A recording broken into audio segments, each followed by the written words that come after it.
Good evening, everyone. Welcome to the Villa Park podcast on the day after another Aston Villa victory. Unbelievably, I am joined by my trusty colleagues of Rich, as always. Rich, how are you, mate? I'm very well, thank you. Very well. Eventful trip to Villa Park yesterday, but yeah, very well nonetheless.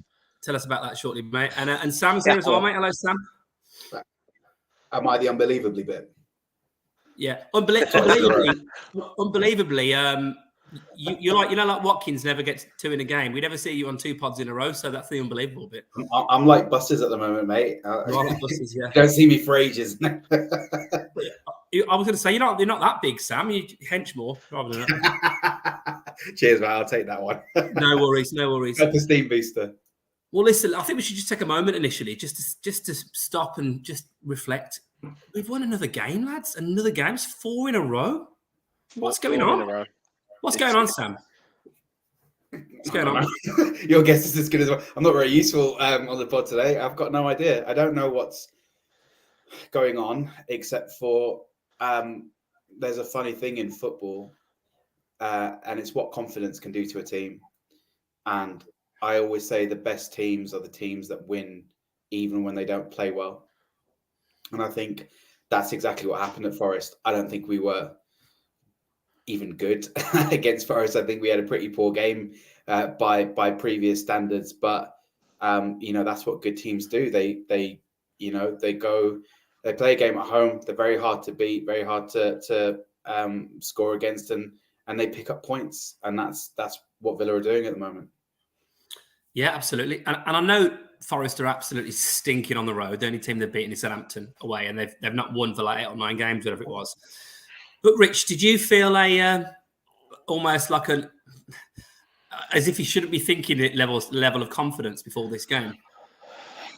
Well, yeah, obviously we did the podcast Friday night, and we were trying to temper that kind of, I don't know, confidence almost to like bleed into arrogance, hopefully it didn't bleed into that, because we were, obviously we were so confident we'd get a result, and you're almost saying, like, let's not be complacent. Every single, pretty much 99% of the scoreline predictions from everyone was a Villa win, and yeah, it's like Sam says, it's just such a strange place to be in, and to win like back-to-back games in the Premier League is pretty tough. To win 3 games is even more difficult, but to win 4 games, you're talking like real top class form, and it doesn't matter who you play against, because, well, obviously it does matter who you play against, but those teams are going to come with different skills, different skill sets, different ways to try and combat you, and yeah, Forest turned up to basically set up for a point and try and nick it, and it was up to us to break them down. And I think one of the key points is that we've had those situations before, where we've faced a Watford, we've faced like a Bournemouth, like other teams that have been struggling in the league, Sheffield United in the past, where we've really struggled to be able to break them down. And whatever it is, whether it's the confidence that we've got, whether it's the system we've got, whether it's sticking to the plan that we've got, whether it's changes at the right time that we're making, or the manager's making, we're kind of proactively doing stuff to overcome those obstacles. And yesterday was a prime example. Well, it's a great situation to be in. Let's dive into a few of the comments. Just initially, if you're not giving us a subscribe, click that bell. Give us your love, please, long term. That would be great. We've really rocketed in the last few months, as I'm sure a few of the regulars know. We're over 1,200 now. So, it'd be great if you could click subscribe. And also, if you're not, please, can you give the video a like? It helps us find even more Villa fans out there, more listeners, the more likes we get. So, yeah, it'd be great if you give it a like. Villa 1982, hello. Looking forward to this. So are we. Talking about another win. Steve, Brianna, up the Villa. Absolutely, mate. Love this one from John. Good evening, top 6 people. Yes, we are finally in the top 6. Black rum with a nice bit of coke, hopefully. Up the Villa. Duncan, hello, mate. Up the Villa, evening all. Rachel's here. Evening, fellas. How dare you assume my agenda, Rachel? I'm joking. Let's not get political, Kev. Sorry, Yeah, keep it light, Kev. Sorry. Dante, hello. Pod for top 6 clubs only. Absolutely correct. Dougie, is that Mr. Louise himself? If it is, well played yesterday, mate. Up the Villa, Europe, here we come. Gaza, love this one. Evening, lads. 6 points off the Champions League places when we beat Newcastle next week. Gaza, I changed your if to when then. Sorry, mate, I've outed you. When we beat Newcastle next week. Gary, we must be in a parallel universe. Villa in 6th, yeah. John, I'm almost 65. John Gamerson, same team togetherness that it was under Saunders. Fantastic to see. Geralio Gomez, tough games coming up, but nothing to fear with Unai at the helm. And Gary again, is there any way 8th can get Europe of the English clubs win a European trophy? So yeah, let's talk about being 6th in the league. I feel like it's the same question I asked you earlier, Sam, but can you believe it? Can you believe it? Everything went our way again, didn't it? If you noticed, there was the moment when obviously Brighton were winning. To be fair, watching Match of the Day last night, they were so hard done by. It's like the footballing gods were looking down on us, but they dropped points to Spurs, and we've managed to sneak into 6th, Sam. Yeah, I feel like Villa are never on the right end of luck, and I must admit, over the last couple of games, not just our own, but in other games, the luck's kind of been going our way. We've had Bertrand Traore now 2 assists off opposition players, and I think it's just the way it goes. Sometimes I think the luck is on your side, the planets align. Everything's kind of there for you to take advantage. And I always feel like that's the one thing that Villa have been missing, even in the Championship. Apart from that 10-game run, which ultimately sort of got us promoted, I feel like Villa are never great at taking their chances. And I'll take this all the way back to the Martin O'Neill days, talking about Europe. When we were odds on for top 4. We were in the quarterfinals of the UEFA Cup, and we had CSKA Moscow, and we had real opportunity to attack on both fronts there, and we kind of Spursed it up a little bit. But yeah, we got quite lucky yesterday. Fortunate events for the first goal. Brighton were absolutely savaged by the ref. That was horrendous. It was this. Do you know what? I say this as a Villa fan.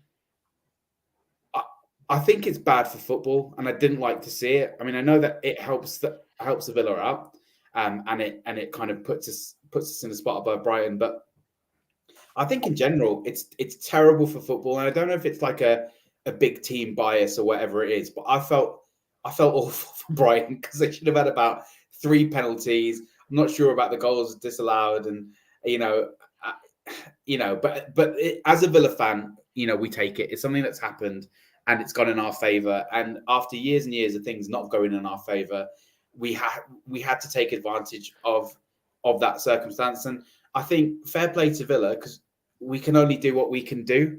We can only go out and play our own games, and whatever else happens in other games, it's really nothing to do with us, no consequence to us. So yeah, absolutely. Long may it continue. I hope Newcastle get an unjust red next game as well. Why not? Well, what did you make of Forest, Rich? They came obviously to frustrate, but I didn't think they were actually that bad. I thought they played quite well, actually, particularly first half. I think the way they're set up was unsurprising. I was talking about this on the way back, driving back, and I couldn't decide whether I was kind of I understood why they approached the game like they did, and I think before at the start of the season, and they remind me very much of Villa in that first season that we came up. Like they went for teams at the start of the season, and they really kind of attacked, and they obviously won some games, but lost quite a few games, and they reminded us of ourselves when they came to Villa Park. It was almost as if like Cooper had took the Dean Smith pill and is now trying to get results off the back of just trying to be solid. After we went into lockdown, we came out and we were a totally different side. And I don't know if he utilised his attacking threats as well as he probably could have done. Like, I was really excited to see Johnson. Obviously, Morgan Gibbs-White has got some nice touches. They didn't really play. They could have played that. what's the big striker? Is it Omnios? What's his name again? Awayini, I think it is. Yeah. Awayini. I think they could have played him, but yeah. So I understood why they were doing what they were doing, but I was kind of expecting them a little bit more attacking output from them. That being said, I thought they were quite big. They were quite physical. I think they tried to outmuscle us at times, and in some parts of the first half, it definitely worked. So I agree with you on that, but I found that they were just quite a basic side, and yeah, I thought they could have probably offered a little bit more threat to us. It's hard to break down a team like that sometimes, and you see that against even some of the top teams over the last few years. If a team literally sets up to frustrate, it can be hard. I probably would have expected a bit more from Villa, though. Sam, and do you think that's maybe like 3 games in a week, catching up with them a little bit? The fact we weren't that creative in the first half. Yeah, I think so. I remember thinking after the game, and being obviously I wasn't irritated at all. We were on a fantastic run, and as a Villa fan, this is as good as it gets. But I do remember thinking, how often are we going to sort of have these mediocre performances and get results? Like, I'd like to see a bit. I would like to have seen a bit more improvement in terms of, for all areas of play, really. But then I went on Twitter and I saw, you'll have to excuse me, I can't remember her name. But there's a Villa fan on Twitter, but 3 games in 7 days, and not a massive squad to cope with that run in as well, almost the exact same teams every time. And you could see that with Leon Bailey, picking up a hamstring. I'm sure we'll get into that in a little bit, but you could see it was kind of grating on the players, and without the squad depth to do rotation and what you would normally expect. I think you're right. I think it was a very professional performance. We went there, we went to Villa Park, expected Forest to be half decent, which I think they were in the first half, and we coped with them very well. And I was more worried about scoring at the other end than I was about conceding throughout the game. So we have a week off now, and I think next week we'll be able to see whether the performance was a product of the amount of games that we've had, or if it's just Unai Emery still really trying to drill in what he wants them to do, and the players are still working on picking that up. But yeah, it must have played a part. Yeah, and look, well, obviously we'll fully review the Newcastle game. We'll give that all the time it deserves, but it does feel like that's going to be a real litmus test for us, doesn't it, Rich? Oh, 100%, mate. It's a massive game now. A lot of people have labelled the great run that we've been on. I've noticed on Twitter that we've had an easier run and we haven't really played anyone, and that kind of always comes into play when a team gate crashes at that top end of the table. It's like, well, you haven't played anyone yet, or whatever. So this is the start of that kind of crunch time of the season, where we've got all the teams that we're playing against that are around us that we're playing against, and I'm sure we're not going to win all of those games, but if we can get some positive results, and we're right in there, and this is the big one. And obviously we're going to do match previews for Newcastle, but I've already been asked to be on like 2 or 3 Newcastle podcasts already. It's going to be a busy week for us, I'm sure. So they're going to be gunning for us. But one thing, they don't have a good record at Villa Park, as much as we don't have a great record we certainly don't have a good record at St James's. So I think we could go into it with a lot of confidence. I do take Sam's point about the squad and 1 or 2 injuries. I just hope that after a week off, I know Emery was talking about 10 to 14 days for Kamara, Cash, and Coutinho, but it would be brilliant to have 2 or 3, 1 or 2 of those players back for Saturday, just to give us an option. Because you know what, I think a Coutinho to come back for the last 7 or 8 games, to come off the bench with 15 minutes to go, give us a little bit of guile, magic against these teams that are going to be around us, will be absolutely invaluable. So I just hope that we have a couple of players coming back. Yeah, absolutely. Well, listen, let's just get through a few more comments. I think I pop this up before, maybe, I don't know. Rachel, I do feel bad for Brighton as they were robbed. Absolutely. I think we've covered that point. Gary said, imagine this team with Grealish and Unai working together. I can dream. Gaza, now there's a thought. Really, Gomez, Grealish shoe. That's what we like to see. Although I'm sure we all agree it's nice to see him playing well at the moment. We don't talk about Grealish too much, but the kind of player that we thought he was, it's good to see that they're seeing it now. So that's nice. Deontay, how about Cooper's post-match comments? He was a bit bitter at post-match, wasn't he? Did you guys see the comments? He said, I saw him saying that we didn't really do anything. Yeah, basically we're rubbish. Yeah, basically, effectively. Thing is, though, I don't think he was wrong in the sense of he said, Villa weren't particularly threatening. We weren't really. I mean, but neither were they. They definitely didn't deserve to win. I think, it was two teams who didn't really produce much. The only difference is, when Villa had a couple of chances, they were clinical. They were more switched on, and the fight and the hunger was there a bit more. And I think that's what won us the game. It was just a bit of determination. I think an extra yard that you get with that kind of confidence. So I can see where Steve Cooper's coming from. He's obviously he's worried about his job, which no one likes to see. I think he's actually a good manager, Steve Cooper. So he's naturally going to be. I've always thought this about managers. I can never take it on face value, something that they say after a game where they've just lost. Because if you ask me after a game where we've lost, I'll say, I hate Villa, I hate football, I wish I was a rugby fan. And I'd say stuff like I never mean. Don't we know it, Sam? Don't we know it? Yeah. Exactly. So I think it's quite harsh, but at the end of the day, he's got to go and do his job, and we've got to carry on doing ours. The thing with managers post matches, anyway, is if they're giving normally the usual, we did pretty well. We need, could improve in these areas, like a real, sort of like vanilla response. And if they're ever too honest, it's like call the players out in the press. That's terrible. So I don't think they can really win sometimes post match comments. Sorry, Kev, just on that, I do think as well he's. Whatever the chairman has said in the press, there's certainly no smoke without fire, and he's obviously got to kind of fight. He's almost fighting for his job, so he's got to kind of put a positive spin on it for his own club. And a lot of what they say in those press conferences is generally to the players. So he's going to want to. He's not going to want to say, "Oh, look, we're down. We're in a real bad rut, and we couldn't create anything, and we didn't do this, and we didn't do that," because the players are just going to be like, well, what's the point in, I guess sometimes they can use that as a bit of a siege mentality, but, it's essentially, I think what he's trying to do is keep that mood positive and say, we came up against a team like Villa and we've competed and they've not created hardly anything against us. The game was quite even. So therefore going into the next match, they, whoever they're playing against, they should be able to, they've got a likelihood of a good result. I think it's even worse for Steve Cooper, though, because he's come out and he said Villa is shit and we still lost 2-0. That's true. That's very true. Yeah. That's what I heard. He was like, oh, Villa are dreadful.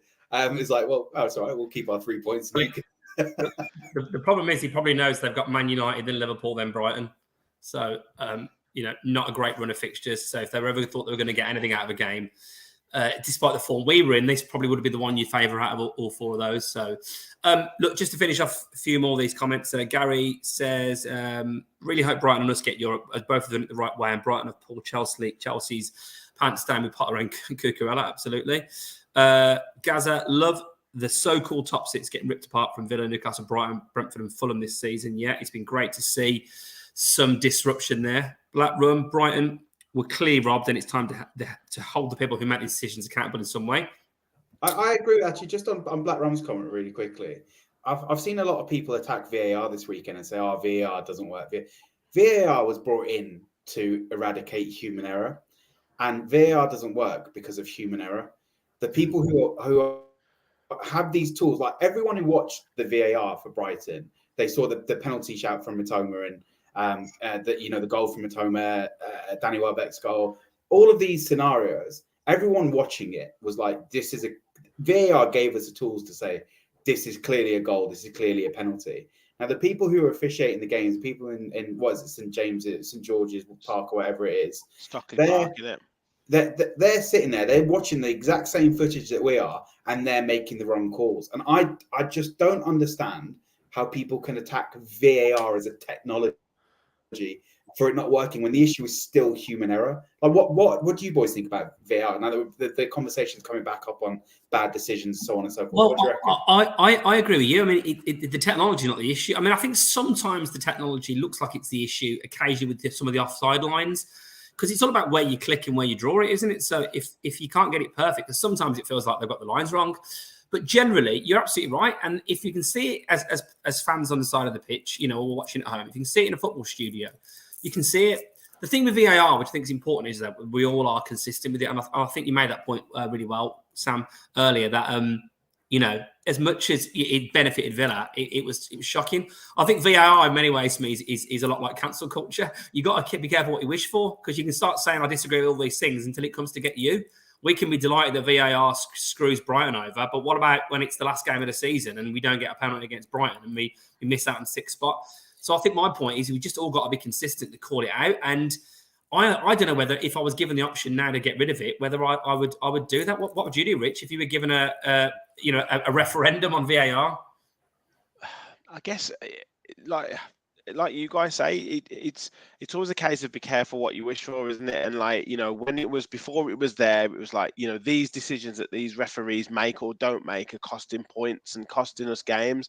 But when we have VAR, it's the same people that are making the decisions that are still costing points and costing games. So it's so difficult. We've got the technology there. I think now it's there. We keep it. We just need to be better at utilizing it. I think if we go back to what it was before, then I think it's kind of moving backwards in time. You know, I do think there's a romanticism with going back to what it was like before and just moaning at the ref or moaning at certain decisions. One thing I would say is, I think inevitably, now VAR is here, whatever the referees try and say, they do fall back subconsciously to VAR. Like, they'll stop making decisions because of the fact that they've got VAR.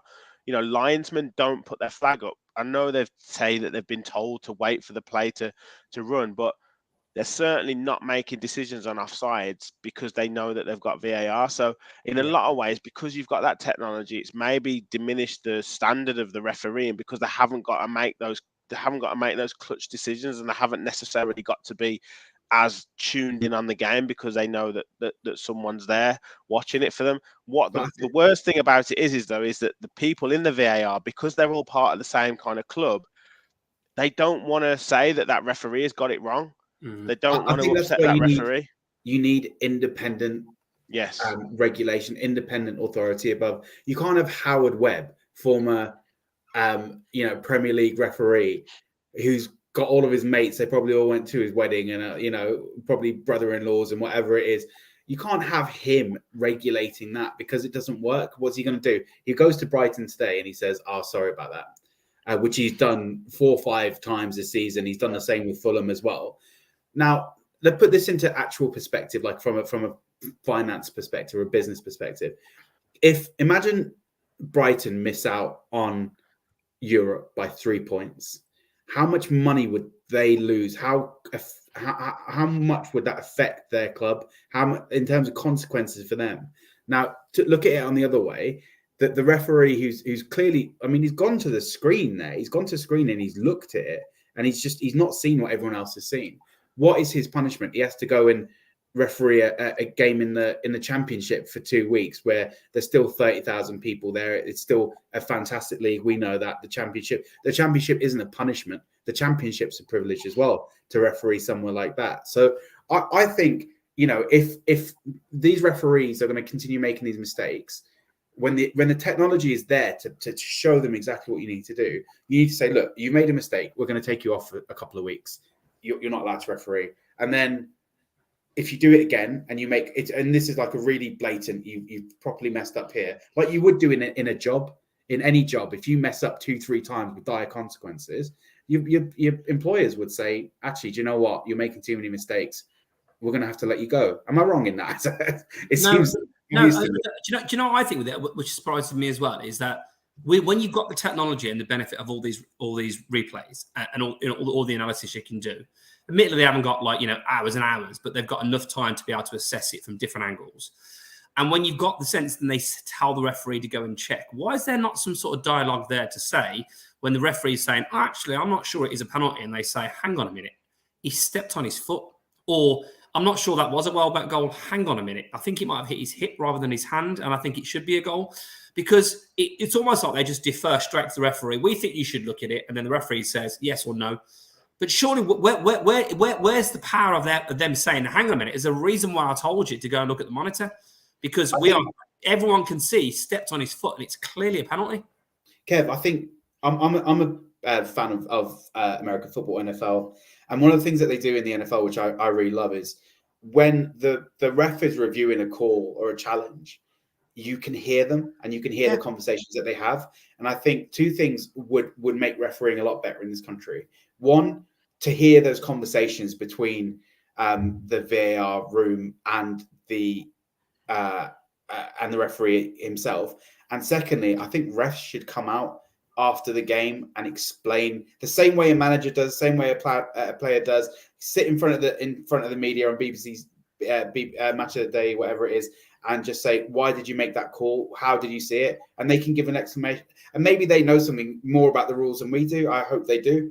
And we can have that kind of dialogue and understand their thought process. But in general, it's just, I've made my decision, bugger off, that's it. Don't argue with the referee, that Lord Almighty, don't ever question him. And I'm just like, absolutely not. If you're making a shit call, we're going to call you out. And that's what we should be doing. I think there's definitely room for improvement, no. And Rachel's just, I think, made a bang on comment about it. It works in rugby and cricket. FA need to work with other sports to get it right, but they won't as they want to feel superior. Gaza says, I prefer it like the rugby with VAR. You hear it being broken down and then them all agreeing. I think that the thing with VAR is that if you're in the ground and you've seen it and you're convinced and then you don't know what's going on, that's half the battle sometimes. I mean, if you look at yesterday at the Villa Forest game, I mean, it was so stop-start, which probably didn't help it. But I wasn't know whether they checking things for VAR. Was it something happened to one of the players? The communication between the people that officiate and the fans watching it, both on the telly and at the ground, I don't think it's good enough. Well, when you watch a rugby game and you know exactly what's going on. And I also think as well, I think would be a massive improvement to refereeing is that if they got the same level of respect that rugby referees got, and whether that is if you approach the ref, you're told to go away, you do it again, you get sent off. Well, they did have that. They did have that for a couple of weeks where they said if you surround the ref, the third player that does it will get an automatic yellow card. Because there was a period where we were like, why is so and so getting a yellow card? Why are they getting a yellow card? And then, but as always, they stopped it after a couple of weeks. Probably because there was some pressure from the clubs or whatever, and now we're seeing situations. Obviously Mitrovic has had an 8-game ban and all this kind of stuff, which obviously I'm conflating the two arguments, but there's still the respect to the referee type thing. It's certainly a two-way street. But look, VAR benefited us, I think, as Gaza said, against Leicester. Well, it didn't benefit us. It was just the fact that it got to the correct decision. Exactly. Which is perfectly as it should be. We'd be really annoyed, wouldn't we? Now, if we'd have exactly. It could have been an equaliser. And for that case, if VAR hadn't been about, then he would have just given a penalty. So what will be really interesting is obviously Mitrovic has had his ban. I saw a lino elbow Robertson. Yeah, I saw that today. So I'd love to see what happens to him, because I don't know if Robertson kind of tugged his arm or something like that, but he's proper banged in the throat. So I'd like to see if anything comes of that. Have you seen Roy Keane's comments? He called Robertson a baby. Yes, he's a big baby. He should worry about his defending. I'm sorry, if the lino did that to Roy Keane, he'd murder him and his whole family. I know. I mean, it's just an instinctive, he puts his arm up, and whether it's just I don't know, it's just, he's elbowed him in the throat, whatever you want to say. So, yeah, it clearly fired him up for the second half. Anyway, listen, I'll just catch up with a few more comments. Michael's in the house. Michael, good evening. Good to be back with you live, mate. Hope you're all good. Gary, I hope your daughter's wedding went well, mate. Yeah, Michael, absolutely. Yeah, I hope the wedding went well. Let us know it went well. Hopefully it went really well. Gary, the more we improve with this team, the more under Unai, the more I detest the total inability of Gerrard. I hope he never works again, not bitter. I'm sure he'll get a job somewhere. Also, we did look leggy though, didn't we? Yeah, absolutely we did. Lee says it's a proper good test. This is obviously Newcastle. rest will relish this challenge. If we're not good enough, we're not good enough, and that's that. Yeah, I think it is what it is with that one. I agree. I agree with Lee wholeheartedly. Those are the kind of games that you want to be playing, those kind of crunch matches against a good team, and you want to test yourself. I'm 100% with Lee. If we lose, we lose. But yeah, he's bang on there. I like that comment. Yeah, Michael, another professional performance after a long week. Yeah, that's absolutely correct. Lee, Forest really did a turn the home crowd set up with the low block and man marking our pivot. So yeah, I think Forest certainly did their bit. Jason says, imagine when Unai gets his own players in. John saying, when you're 64, winning the European good is as good as it gets. Fair play. John, you've seen that. I wish we'd seen that. I don't know if, Sam, how old are you, mate? 32 last week. Oh God! So me and Rich technically were alive, although I was probably babbling on my mum's lap. I was 1 year old, I think. Yeah, a few months. So yeah. Whatever, Rich. You were there. We know. I was there. Yeah. Did you all see this from Unai Emery when he basically said Villa Park were technically shit? When he actually said we take a clean sheet. Have you seen that going around? Yeah. Yeah, I did see that. Yeah, Villa Park, we are technically shit, but we take a clean sheet. We take a clean sheet. Love it. Good bounce. Gary Europe would be nice, but I wanted for us to be taken seriously again, and I think that has absolutely happened. I think actually on that point from Gary, I don't know how you boys feel about this, but I feel like next season, teams like Liverpool, Chelsea, the big ones out of the top six that aren't firing all cylinders, I reckon they're going to come back with a vengeance. And I think if any season we're going to get into Europe, it's a year when the likes of Newcastle, Brighton, Villa, Brentford, Fulham have been challenging for those top six places. I'm kind of getting a feeling that it's a now or never type situation. We want to do it. This is the perfect season. Next season is going to be much harder to do the same. Yeah, do you know, I always used to think that. I think that was a big point I made last season as well. But the more I think about it now, I think we probably said that a few times over the years about various things. I mean, it was a point, I can't remember who said this earlier. It was the lockdown season. We kind of said the same, didn't we? We were like, we've got to take our opportunity now and that. But I think there's. Sorry, Kev. I do think there's like it's right in a way, but it's also like there always are going to be a couple of teams that are going to be in turmoil. Like Newcastle get into the Champions League or whatever, the Europa. How are they going to cope with that coping on two fronts? Brighton, are they going to be able to? Is their manager going to get nicked off them by a bigger club, so-called bigger club, and then are they going to? Won't be Spurs, I'll tell you what. Yeah, not after that. No, I know. Yeah, but like it's just about being consistent, isn't it? But I do understand what you're saying. Don't forget last season as well. Everyone said Arsenal, it's do or die for them to get in the Champions League. If they don't get in the Champions League, then that's basically them maybe out of the fold for a few years. And this season, it's still in their own hands mid-April for them to win the league still. So, it just goes to show, I think if you've got a good setup and a good system and a good coach and a good plan, then I think you can still stay there. But I know what you mean. It does feel like with the number of teams that we've still got to finish ahead of them this season. And that's going to be a huge challenge, with the likes of Chelsea and Liverpool behind us. But if you can get in this season, it potentially does just propel you a bit further forward, doesn't it? Do you know what's mad, though? Do you know what's mad? Before we go through some comments, and we talk about the goals, I think we've got to talk about the goals as well, but it's mad that at the start of the week, Saturday at 5:30, Chelsea were on the same points as us. Yeah. And on Sunday at or yesterday at 5 o'clock, we were 7 points ahead of them. Incredible. It's just mad. Within the space of a week, we went from level on points to Chelsea to 7 points clear of them. Well, eight points clear, mate. 8 points. Sorry, yeah. I think it's just testament to how good the business end of the season is. And it was actually funny, the comment that I saw earlier about, I think it was Gary maybe said it about Gerrard. I reckon if Jurgen Klopp goes at the end of the season, I reckon he'll go to Liverpool, And it's a crazy shout, and he in no way deserves that job. But I can just see that little worm, crawling his way back into a job off his, 0 Premier Leagues and.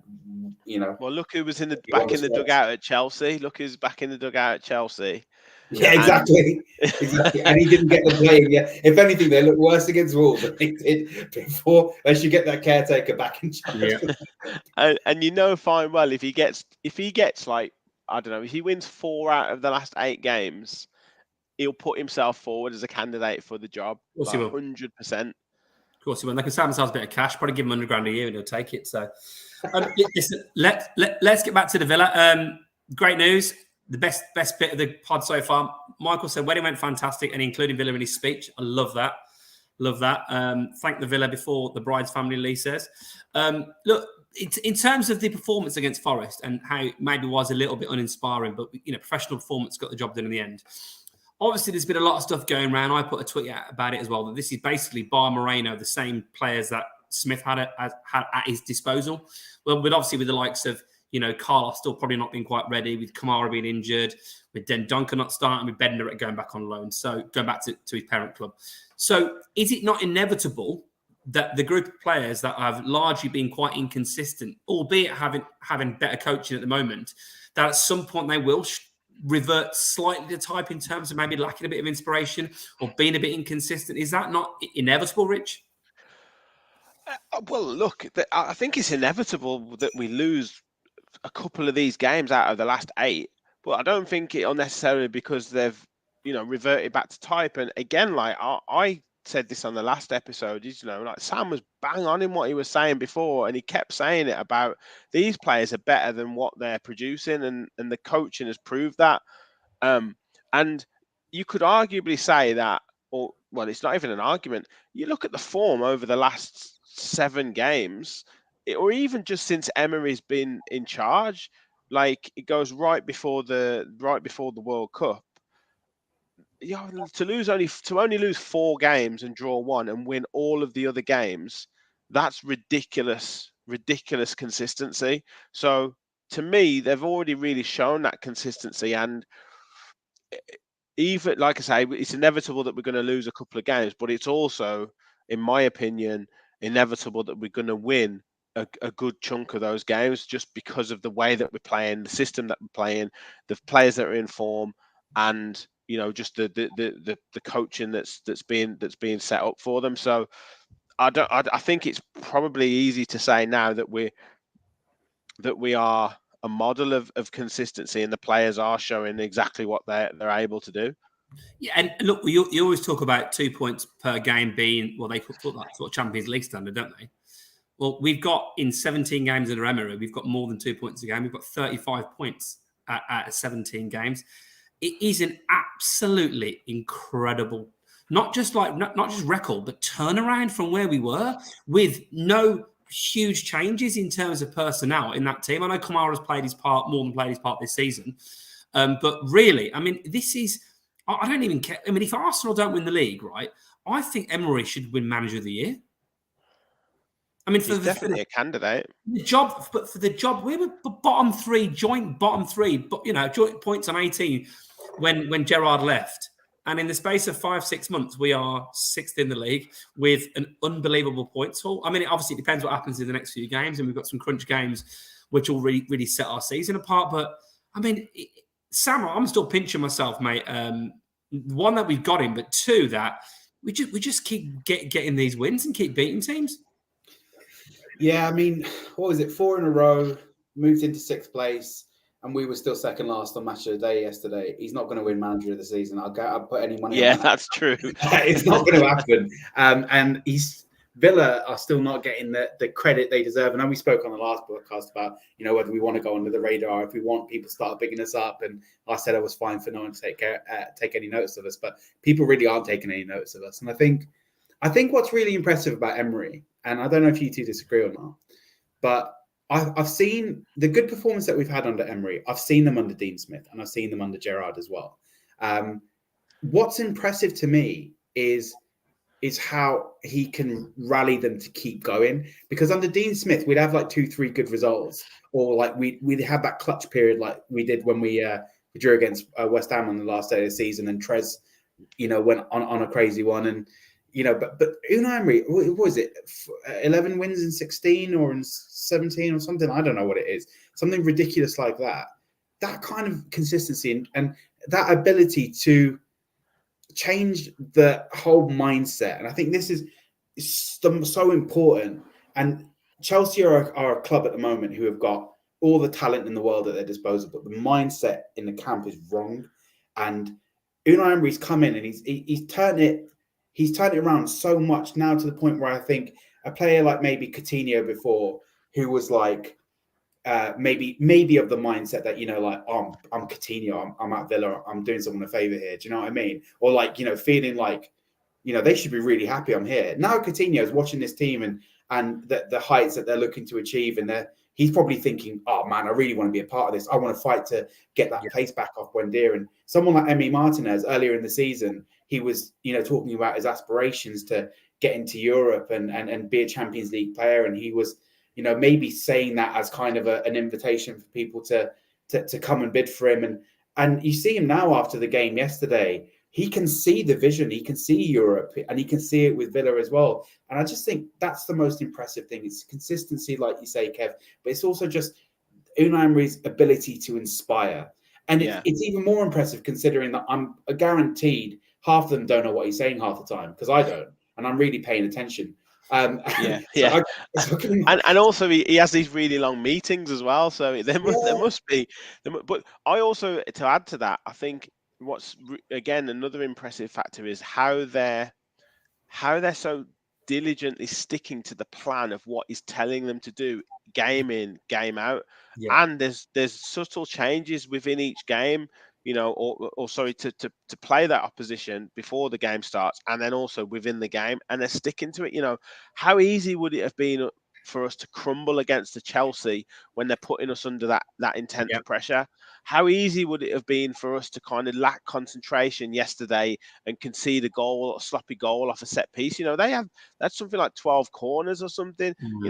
Like, I know earlier on in the season we were quite weak off set piece, but certainly the last 7 or 8 games we've really tightened up on that. So it's also that, just, I know winning games kind of helps with that credibility, but and then the player, you get the buy-in from the players. But we've seen so many times, like Sam says, the Villa players reverting back to type, reverting back to playing their own game. A Douglas Luiz reverting back to kind of trying those chest passes, or holding onto the ball for 5 or 6 touches, or Buendia trying to take on the whole team, or like Coutinho trying to play his own game, or whatever. Or Mings, losing concentration and trying to outmuscle his centre forward instead of actually concentrating on the game. We've seen so many times these things happen, but at this moment in time, they're just not doing it for this manager. And even on Saturday, what was so noticeable was when a pass was even like a centimetre out of place, he was berating those players because it's not what he's told them to do. And he keeps those standards extremely high. And he was saying he was so happy for the fans that we got the 4 wins in a row, but he knew that there's more to come from these performances. There's more to come from those players, which is so pleasing to see. I think as well, Rich, like, to add on to that, I think one thing that we maybe haven't mentioned so far is how reactive he is in games. I remember being at the Chelsea game, and I could see Unai Emery on my right, and there was a point where Ashley Young was getting battered on that right side, and halfway through, I think it maybe was the second half, he just said to him, he said, "Stop running forward." He said, just stop where you are, because he can see he's knackering himself out. He doesn't trust his options on the bench. And from personnel changes to actual changing, whether it's the formation, whether it's the instructions to the players, like, all right, we've got X lead now. And I don't know if it's pre-planned, if he says like, plan B, now we know, everyone knows he has to drop back. And he does that really well. But I think, that's impressive. And also the fact, I'd really like to just point out, in the last 7 games, we've only conceded 2 goals. Yeah. That is mental. One of them was a penalty. One of them was a penalty as well. One of them was a penalty, and one of them was an incredible Harvey Barnes goal. But really, really think about that. Digest that. In the last 7 games, Aston Villa have only conceded 2 goals. That's ridiculous. It's absolutely mental, and it will be really interesting to see what a free score in Newcastle do against that defense, because a lot of Newcastle fans I see on Twitter are expecting to come and sort of turn us over. Interesting to see how many they get, if they get any at all. Yeah.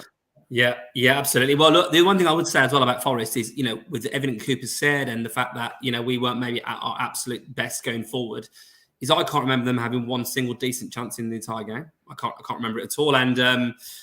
And then, obviously, to get the inspiration, Leon Bailey did, which something we haven't seen a lot. He actually did a real burst of pace to get past someone, to put a good ball in the box, which I think, Watkins possibly could have done better with. I haven't seen too many replays of it. And then classic Leon Bailey injures his hamstring. On comes super sub, Bertrand Traore. Here he is. And just Shelvey, obviously, had been watching the Leicester game the other night. He knows he likes a little sideways pass for him to run onto with his left foot. Bang, 1-0, but he does it again. Yeah. What did you make of his general performance when he came on, Rich? I mean, he's Bertie. I mean, I actually saw the goal from inside the bar area of the one of the suites because my son wasn't well yesterday when we got to the game, so we were watching because he was like, "I'm not ready to go out yet, Dad." So I saw it from in there, but when we came out for the full second half, I don't think he got involved in the game too much. But I think again, one of the things that and probably Traore is a prime example of this type of play is that he stuck to his task, he stuck to his job, he stuck to that position on that right hand side. He was helping up and down, where he was needed, and he didn't give the ball away, very cheaply. I think there was one occasion where he gave the ball away, but we've seen so many times with Traore where he's kind of gone on these meandering runs and ended up going into a cul-de-sac and causing real problems, or letting his man run off him and kind of just causing a 2-on-1 situation down our right hand side. So look, I think he was pretty good. He got the goal, which is key. You've got to perform and be ruthless in those moments. And it's clear, it's funny to see again as I was traveling back, he's got 2 goals in 2 games, and he has that ruthless streak that unfortunately someone like a Leon Bailey just hasn't got yet. I know Bailey scored goals, but again, would a Bailey have done that, like just off the cuff type cross with the outside left foot? Nobody's expecting that, and then as it happens, it comes back to his foot and he just whips it in first time, like no thinking about it, just doing it. Same against Leicester. And again, at this stage of the season, games are going to be decided on moments of where people do things outside of the ordinary, and it's great to have a player like Traore on our team who is going to produce those moments, and I'm sure we'll do many more to come before the end of the season. It always feels like he's in second gear, doesn't it? Do you know how like Usain Bolt used to be? Like he was just always seemed too relaxed, like, and just always a bit languid, and then he'd run like 100 meters in like nine and a bit seconds.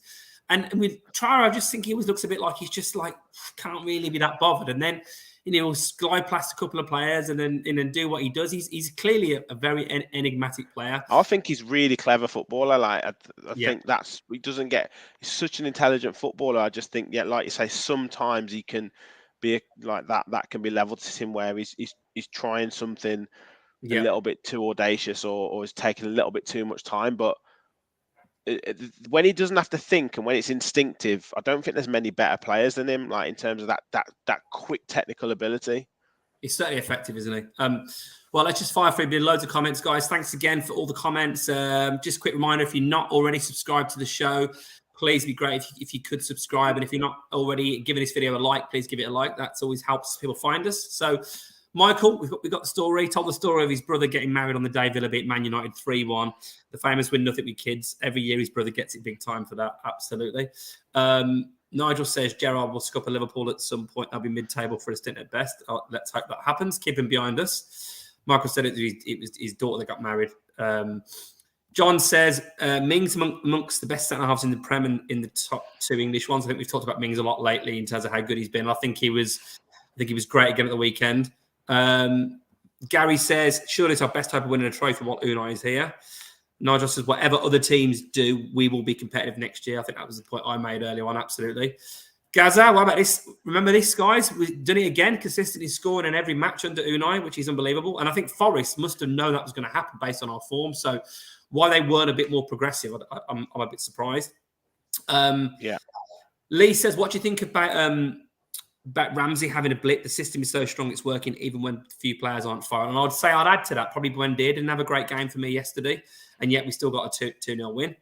But just on that, I think they set up specifically just man to man in midfield. Like they sacrificed their midfield kind of creativity or whatever they would have had in midfield just to stop our four. And the last 2 games, Ramsey has had their most physically dominant midfielder on marking him. Yeah. It was obviously Ndidi in the game against Leicester, and it was Koyate and then Furla against Forest. And he doesn't do great against those physical players. He needs to work out a way of moving off the lines a little bit quicker and trying to receive the ball on the half turn and getting that first touch away from the player as opposed to controlling it and then moving away, because he's initiating the impact and he's not quite certain players he's not quite strong enough to withstand it. I think there's another issue with Jacob Ramsey. Everyone knows, like anyone who's heard me speak before, and you guys definitely know, I'm a massive advocate for Jacob Ramsey. I think he's got bags of talent, and I think he's not being utilised properly. Actually, this is my every pod I'm going to do a controversial opinion. I don't think Jacob Ramsey should be playing on the left. I don't think he should be playing on the left side of a 3. He's not a winger. He isn't great at a one-on-one, and we saw that against Forest. They had the opportunity where he had the ball and he was one-on-one, and he had miles and miles of space. And it's not what Jacob Ramsey does. He picks up the ball in the centre and he charges through the line and he progresses with the ball.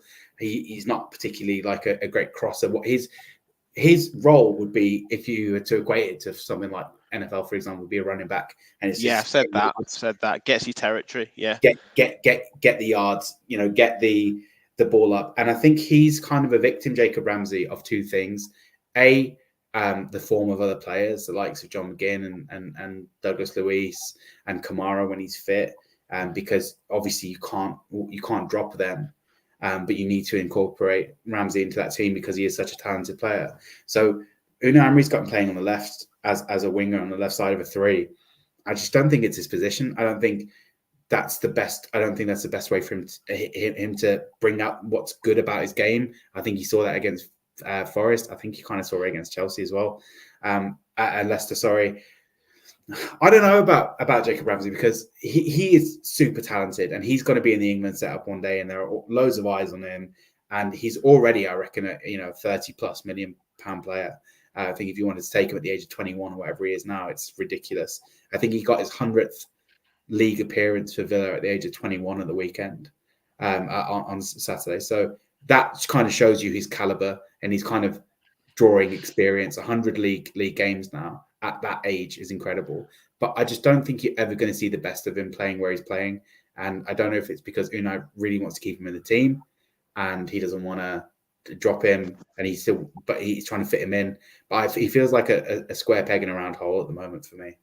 Yeah, Nigel says he'd play him in the Bailey position. Great finisher and dribbler, likes space. Gary says all the Villa's managers have seen something in him. Yeah, he's got something, and I think Sam's bang on. He's that kind of player that can carry the ball, and carry the ball at real pace and break the lines. We saw him against Bournemouth do that, and he was quicker with the ball than without the ball. He's got that rare skill, something like a Grealish has got. But I totally agree. I think there's this elements of his game where he goes anonymous because he hasn't got that space to operate in.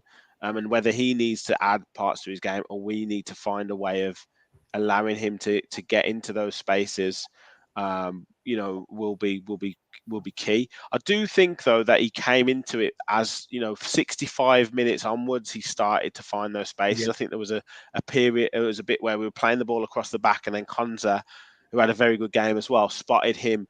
He picked up that space in the middle. He was completely free, and then he could go. And then he released, I think it was Moreno on the left-hand side, and then obviously right at the end he set up Watkins for the goal. I also would just like to see him shoot a bit more. I think 100%. He just needs to have a shot with his left foot. It's like he could. I'm sure he could get it on target at least. It doesn't. Mate, even if it's not got the most power. Mate, he scored an absolute banger when he ran from his own half against Norwich with his left foot. Yeah. I think there's there were quite a few times against Forest yesterday where we would move forward with the ball and someone would just pass it out or cross it out for a throw in, and I was like, if you're going to do that, if you're going to just have a pop.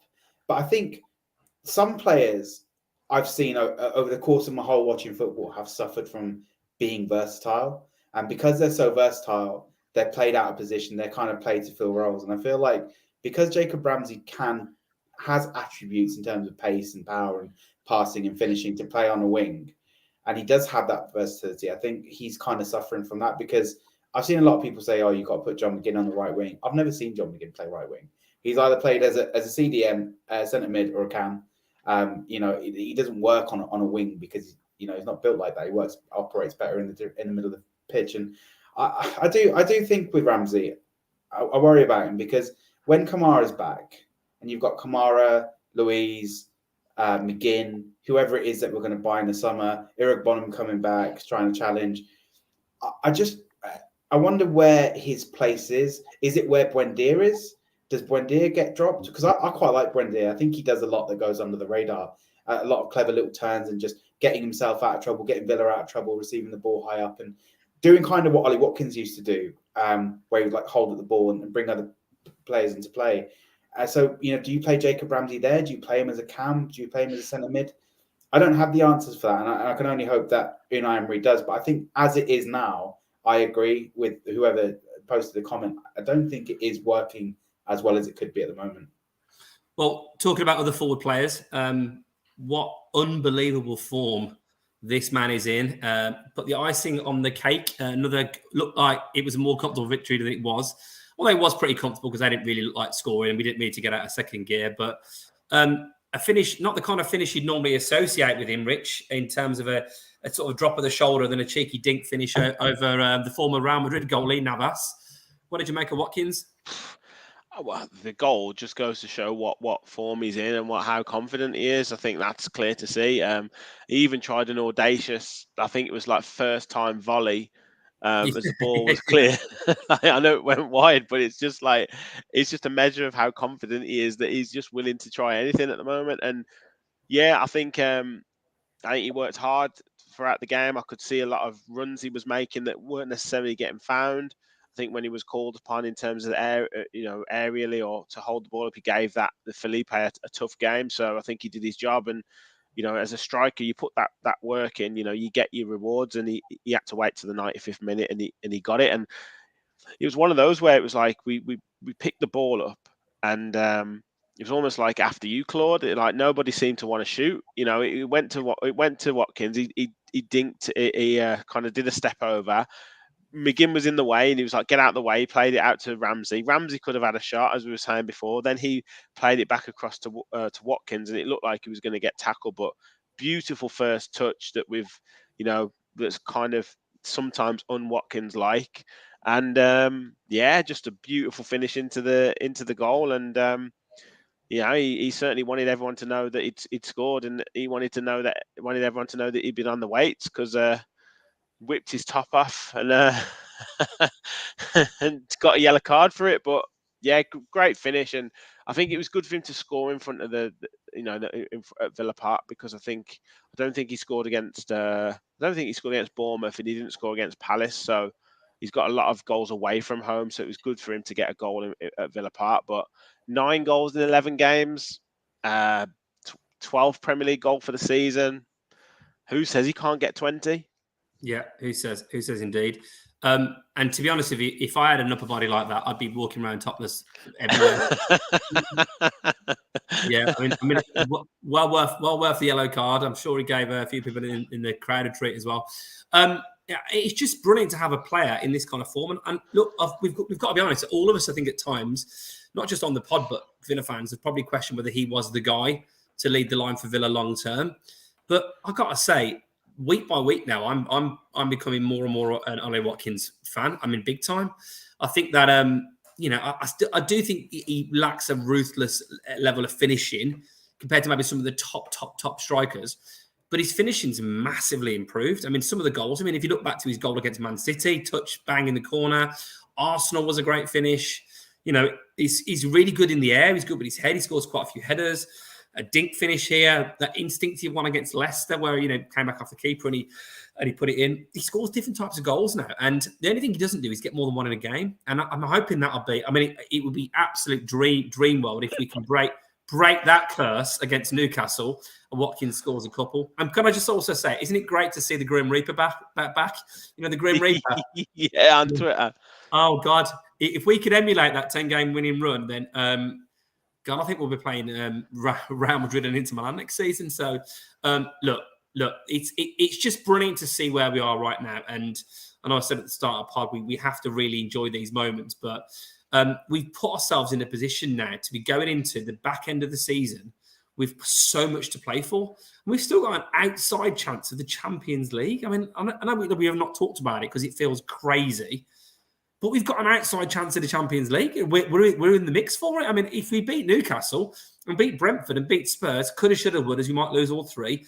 But the reality is, if we were a Liverpool now or a Chelsea in this position where we are, i.e. more points than them, they'd be still pushing for fourth spot. We're saying if we got sixth, we'd be happy. Seventh, we'd probably be happy.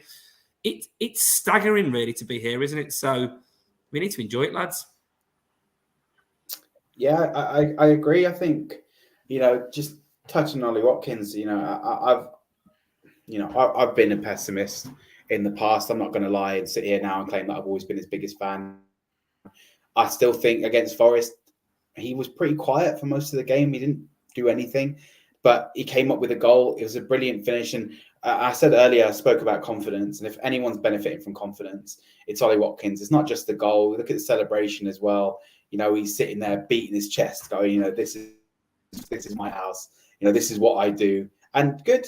That's what he should be doing. And that's what, I've heard so much about Ollie Watkins recently. I know Gareth Southgate was there yesterday.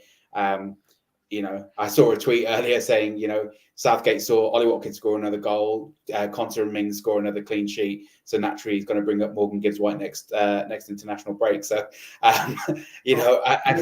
Sam, knowing Southgate, he'll pick Lingard in the squad. Yeah, Lingard. That's why I think it might have been Lingard or Morgan Gibbs-White. But I think, going forward, look, we've got to be realists as well. And I'm here to shit on everyone's parade.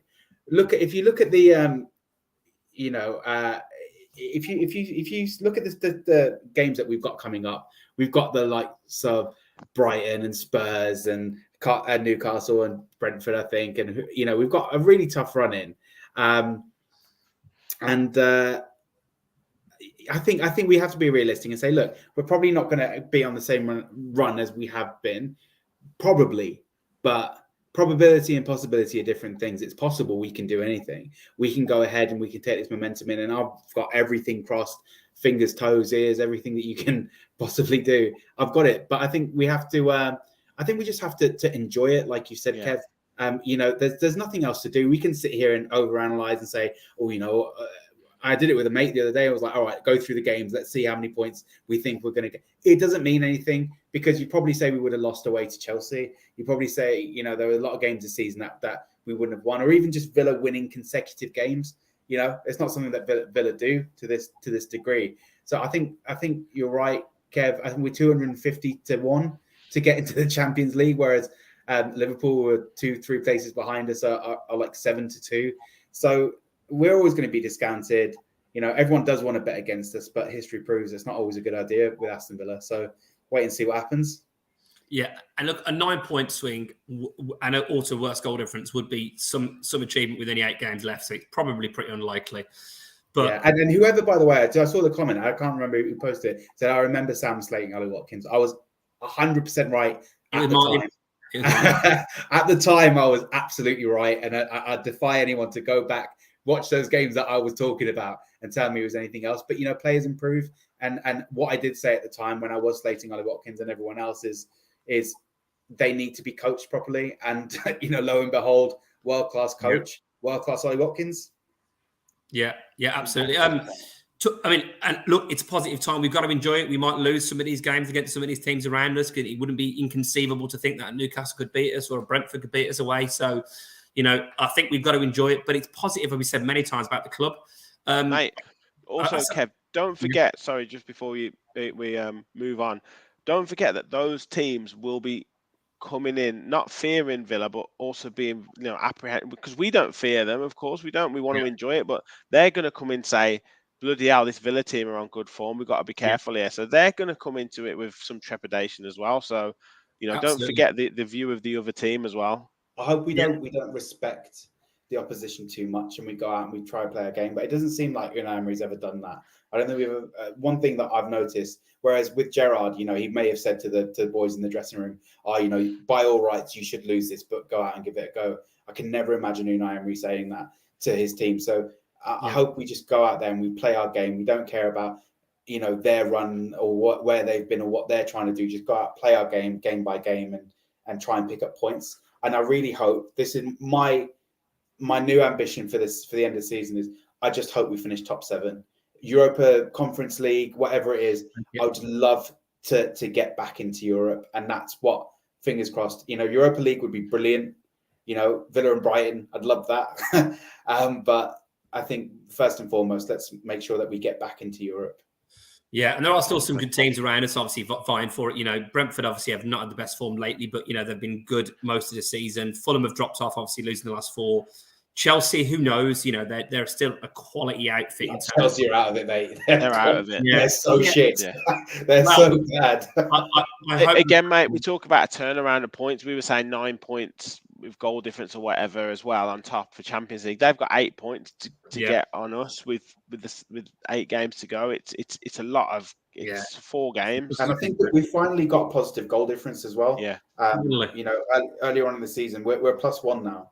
But if you look at everyone around us, Brighton just below us on +16, Liverpool below them +15, even Brentford +7, Spurs above us +13. If we're going to, the shame is, because we're not scoring loads and loads of goals, like you've alluded to Ollie Watkins not being able to score more than 1 goal in a game, the goal difference isn't really going up that much. And so because it's so tight on points, we're so level on points, that the goal difference could really make a difference here. So I was really hoping that in this run of games, when we were beating teams, we'd go out and batter a couple. Yeah. I was hoping for a big win against Forest yesterday to improve the goal difference. But I think ultimately, you've just got to take what you can get and move forward. And it's still mad for me when I look at the table to see, like, we're just behind Spurs. It's Spurs and Villa.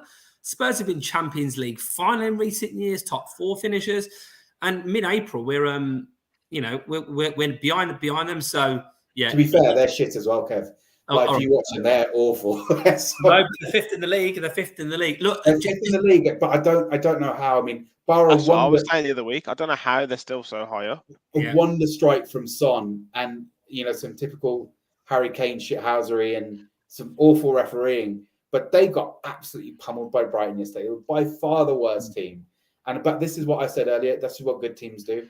When they don't play well, they pay the ref, and that's how it works.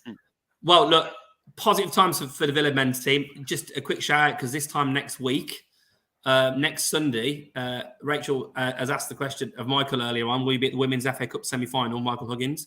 I'm going to be there. So if anyone on the pod who watches pod is going, come and say hello to me, because some of you haven't got pictures on your sort of profile. So yeah, come and say hi. I'll be there with my kids, supporting the ladies on in that big first time, inaugural time. They've got to the FA Cup semi-final. What a time for the club as a whole. We've talked about obviously the youngsters at the under 18 cup final as well, which is going to be a Villa part. So it's a really, really positive time. And a comment I'll say from earlier to talk about in that terms of positivity, Gaza says this team's got a trophy written all over it next season. What do you reckon? Which one, Gaza? Which one? Well, the Champions League, I think you mean. Well, look, we've got the serial trophy winner as our manager, haven't we? He's and we can see like the way he approaches games in terms of that tactical know-how, in terms of that kind of setting up slightly differently for each team. Again, changes in game that Sam's mentioned. We are set up to win a cup, and it would be fantastic if we could. A lot of people saying the FA Cup would be phenomenal. A European trip would be great. I'd love the FA Cup. Yeah, FA Cup for me. We keep going about 1957 and all that. There's sadly there's less and less current Villa fans that remember that. So we've got to. Was it 96 the last one, League Cup? 96 was the League Cup. Yeah, it'd be phenomenal Crazy. to win an FA Cup. It would be, really would. Yeah, it's been way too long, isn't it? It's been way too long. And you're absolutely right. I mean, we've talked about it at the pod the other day. There's so many wins lately. We've been getting 2-0. How many 2-0 wins have we had? That's real good game management. You keep the other team out, then you catch them on the break. And you all of a sudden you've turned a 1 into a 2. Not that many kind of fraught, last minute wins. Wasn't like we went into the last minute and Watkins got the winner with a goal like that. We were already nice, pretty comfortable. So he does play each game tactically, game by game, setting up the team properly, looking at the strengths and weaknesses of the opposition. And he's got 4 Europa Leagues to show for it. There's a lot of talk about his points per game record at Arsenal. He's been getting a lot of credit for that lately, being better than in terms of his first X number of games at the club, better than better than Arteta and better than Wenger. And the same if you add in his Villa record as well, his Premier League record in terms of games, points per game. When you compare it to Arteta's, his whole Premier League career, it's better than Arteta's at the moment. And he's got Arsenal in first place at the moment, so it says a lot. It's unbelievable, and I'm still so excited to think when he brings in, whether it's going to be a Nico Williams or again Doozy or a Nicholas Jackson, wherever the players I was going to bring in, I'm just excited to see what this team will do. I don't think we need to talk too much about it on this pod. There'll be plenty of time to talk about whether the likes of a Bailey, a Traore, a Buendia, Coutinho, Cash, etc. are good enough for that next level. And there's a lot of other players probably you could throw into that mix, but it's such exciting times as a club, isn't it? It's such exciting times. And, for us to be going into next season with an even better squad, with the confidence of this season's turnaround, I think we've got some really, really exciting days ahead, whatever happens. I think the success of this season as well is going to prompt the owners to invest even more. I think they're gonna think that's it now. This is the time. This is the man. This is the manager. Is the team. Yeah. This is the guy we want to back.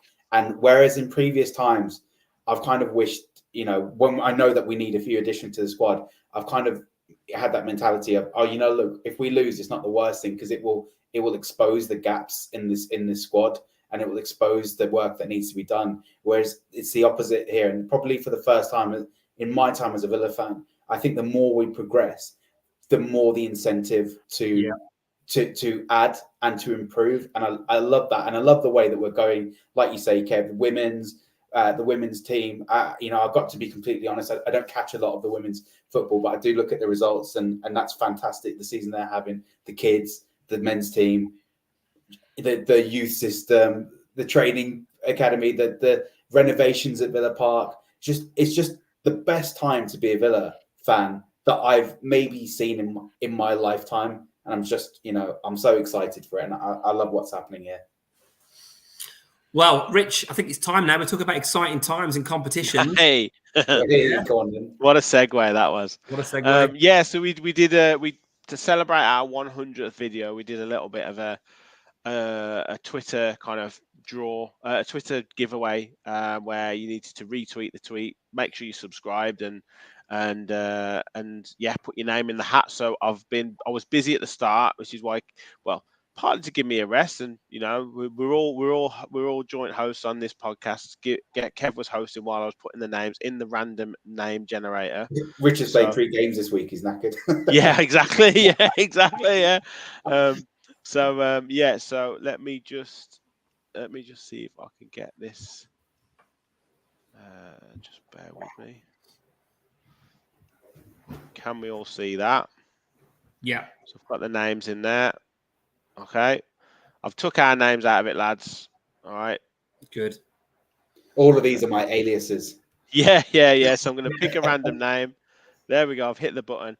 And it's Burns99 on Twitter who has won the Villa shirt of their choice.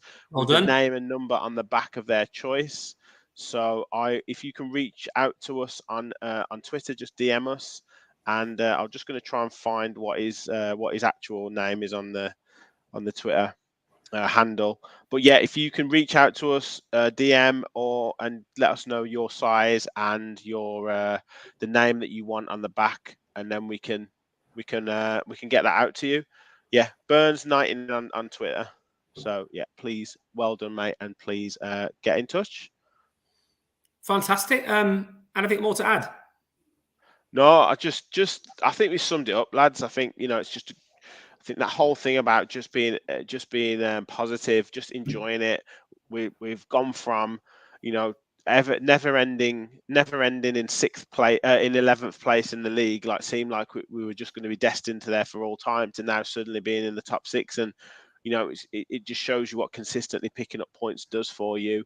And now we're at that business end of the season where, as we've just said on the whole of this episode, it's just enjoy the ride, lads. It's one of those that we've got a great time to be a Villa fan, players informed, manager, like players listening to the manager. Brilliant time to be a Villa fan. Let's just go out and enjoy it, because I think we will finish in a good spot in the league, but we could make it really special.